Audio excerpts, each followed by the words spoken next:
दृष्टि आईएएस के in focus programme में एक बार फिर आपका स्वागत है। मेरा नाम है मनीष। हाल ही में ऑस्ट्रेलिया ने अपने कर्मचारियों के लिए राइट टू डिस्कनेक्ट यानी डिस्कनेक्ट करने का अधिकार प्रदान किया है, ताकि कर्मचारियों के व्यक्तिगत और व्यावसायिक जीवन में अंतर को बनाए रखा जा सके और उनका व्यक्तिगत जीवन किसी भी प्रकार से उनकी व्यावसायिक गतिविधियों के कारण प्रभावित न हो। क्या है ये राइट टू डिस्कनेक्ट, आज इन फोकस में समझने का प्रयास करेंगे।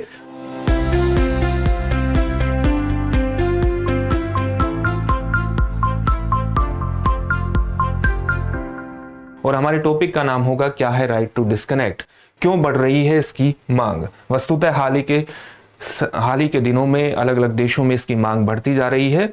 तो सबसे पहले देख लेते हैं कि इस टॉपिक के अंतर्गत हमारी चर्चा के क्या पक्ष होंगे। सबसे पहले हमने उस खबर को जान लिया है जिसके कारण ये पूरा टॉपिक चर्चा में है, यानी ऑस्ट्रेलिया ने जो राइट टू डिस्कनेक्ट क्रियान्वित किया है उसके कारण ही ये पूरा टॉपिक चर्चा में आ जाता है। इसलिए हमारे लिए जानना जरूरी है कि राइट टू डिस्कनेक्ट है क्या और लगातार इसकी मांग क्यों बढ़ती जा रही है। नए कानून का विरोध भी हो रहा है, तो विरोध क्यों हो रहा है और क्या भारत में इस तरह के अधिकार को दिए जाने की संभावना है, क्या इस तरह के कानून बनाए जाने की संभावना है, इस पक्ष को भी जानेंगे।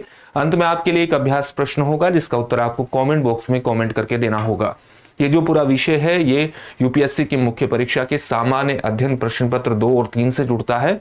जब हम 2 प्रश्न पत्र की बात करते हैं, प्रश्न पत्र 2 की बात करते हैं, तो अंतर्राष्ट्रीय घटनाक्रम से ये जुड़ेगा और साथ ही प्रश्न पत्र 3 में, क्योंकि इसमें कर्मचारियों के अधिकारों की बात की गई है, तो इकोनॉमी जैसे विषयों से भी ये जुड़ जाएगा।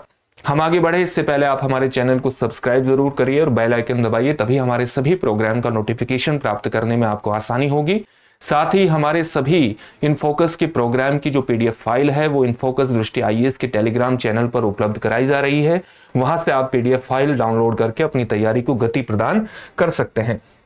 तो सबसे पहले यही जानते हैं कि राइट टू डिस्कनेक्ट क्या होता है। राइट टू डिस्कनेक्ट वस्तुतः जो नियमित कामकाजी घंटे हैं उनके बाहर किसी भी तरह की कॉल, संदेश या ईमेल जैसे आधिकारिक संचार की अनदेखी करने पर सुरक्षा प्रदान करता है। यानी जो आप नियमित कामकाज के आपके घंटे हैं, चाहे वो 9 से 5 हो या 10 से 6 हो, उन घंटों के अलावा अगर कोई कंपनी द्वारा या नियोक्ता द्वारा, आपके रोजगार प्रदानकर्ता द्वारा किसी भी काम के लिए आपको कॉल की जाती है या आपको कोई संदेश या ईमेल के माध्यम से कनेक्ट करने का प्रयास किया जाता है, तो उसको आप अनदेखा कर सकते हैं और उसको अनदेखा करने पर आपके साथ किसी भी तरह की कार्रवाई नहीं की जाएगी। अगर कार्रवाई की जाती है तो यह दंड का प्रावधान करता है, यानी उस कार्रवाई से आपको सुरक्षा प्रदान करता है ताकि आपके व्यक्तिगत और व्यावसायिक जीवन में अंतर को बनाए रखा जा सके। यह वस्तुतः हमेशा चालू, यानी एक ऐसा ऑफिस जो हमेशा प्रगतिमान रहता है, हमेशा प्रगति में रहता है, हमेशा चालू रहता है, ऐसी कार्यस्थल संस्कृति को उससे निपटने का प्रयास करता है, उसको संबोधित करता है। ऑस्ट्रेलिया द्वारा एक व्यापक कानून के संशोधन के रूप में राइट टू डिस्कनेक्ट प्रदान किया गया है। एक ऐसा कानून जो कार्यस्थल की संस्कृति को बेहतर बनाने का प्रयास करता है, कार्यस्थल के स्वास्थ्य को बेहतर बनाने का प्रयास करता है, यानी एक हेल्दी वर्क कल्चर की बात करता है, कर्मचारियों की सुरक्षा, उनके मुआवजे और पुनर्वास पर ध्यान केंद्रित करता है। उसके एक हिस्से के तौर पर राइट टू डिस्कनेक्ट प्रदान करने किया गया है ऑस्ट्रेलिया में, और हाल ही में इसके संदर्भ में 12 फरवरी के दिन कानून पारित हो गया है।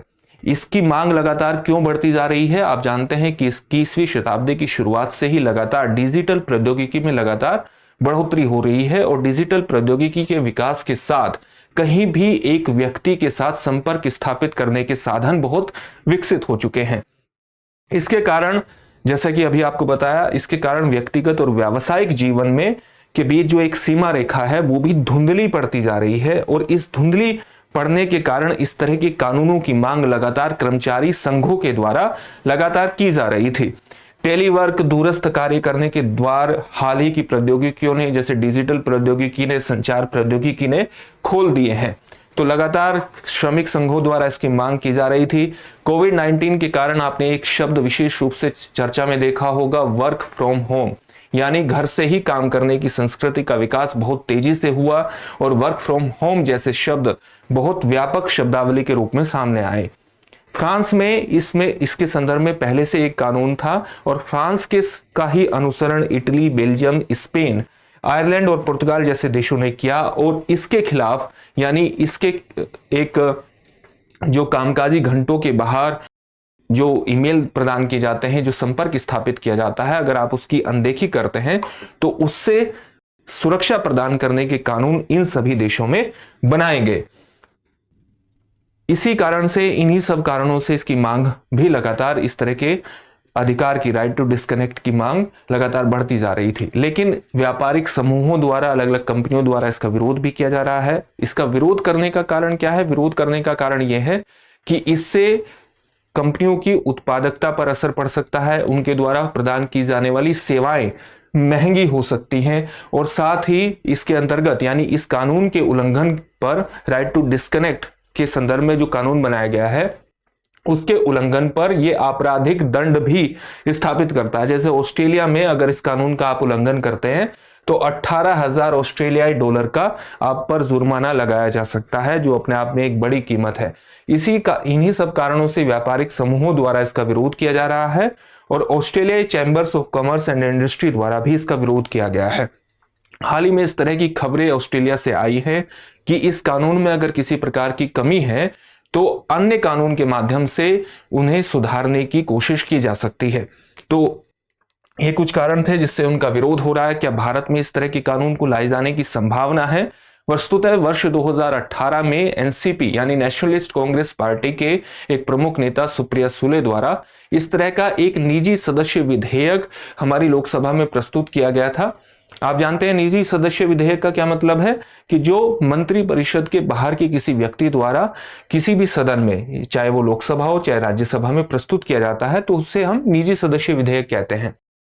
तो इस तरह के कानून का प्रस्ताव एनसीपी द्वारा दिया गया और 2018 में एक प्रस्तुत भी किया। कर्मचारियों के व्यक्तिगत जीवन का सम्मान करने की आवश्यकता पर यह प्रकाश डालता था, और साथ ही विधेयक व्यक्तिगत और सामाजिक जीवन के बीच तनाव को कम करने और इस तनाव को कम करने के तरीकों के बारे में भी बात करता है। यही इसी तरह की बातें उसमें रखी गई, लेकिन यह विधेयक पास नहीं हो पाया। लेकिन उसके बाद वर्ष 2022 में फिर से एक बार फिर इस तरह का कानून प्रस्तुत करने का प्रयास किया गया, लेकिन ये आगे नहीं बढ़ पाया।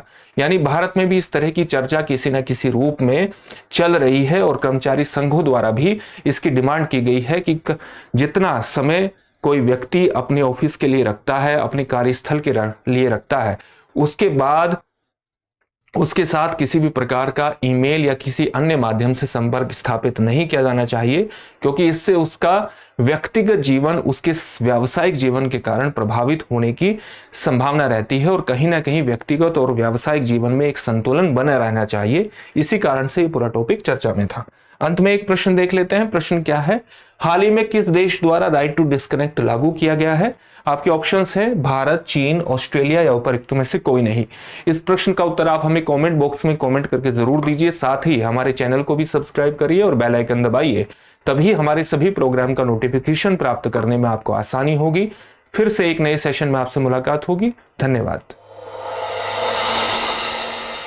डियर व्यूअर्स, अपने एग्जाम की तैयारी को और बेहतर करने के लिए हमारे चैनल को लाइक, शेयर और सब्सक्राइब करना न भूलें।